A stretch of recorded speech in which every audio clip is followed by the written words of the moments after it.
Hey everyone, welcome to another what a eighteen day. তো কদিন ধরে প্রচুর উল্টোপাল্টা খাওয়া হচ্ছে। আর সত্যি কথা বলতে বাড়িতে লোক আসতেই থাকছে। আর বাড়িতে সবাই যদি ভালো মন্দ খায়, আর তার মাঝে কিন্তু নর্মাল খাওয়া যায় না, লোভও সামলানো যায় না। সকালবেলা মা করেছিল গোলা রুটি, আর এটা কিন্তু ময়দার নয়, এটাতে ওট, সুজি, গাজর, ক্যাপসিকাম, পেঁয়াজ, লঙ্কা দিয়ে মা গোলা রুটি করেছিল। আর এটা খেতে দুর্দান্ত হয়, আমার তো খুব পছন্দের। তো সকালের ব্রেকফাস্টে তো এই গোলা রুটিটাই ছিল।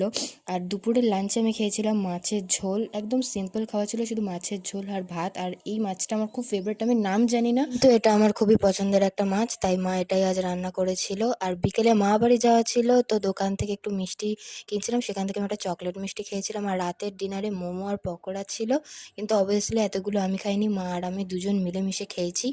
এখনকার দিনে মোমোর দোকানগুলোতে নতুন নাটক শুরু হয়েছে, মোমোর সাথে স্যুপ দেয় না, আর স্যুপ না থাকলে আমার একদমই ভালো লাগে না, বাট কিছু করার ছিল না, এটাই রাতের ডিনার ছিল। সো দেখা হচ্ছে নেক্সট ভিডিওটা। আজকের ভিডিওটা এত পর্যন্তই, সবাই খুব ভালো থেকো, টাটা।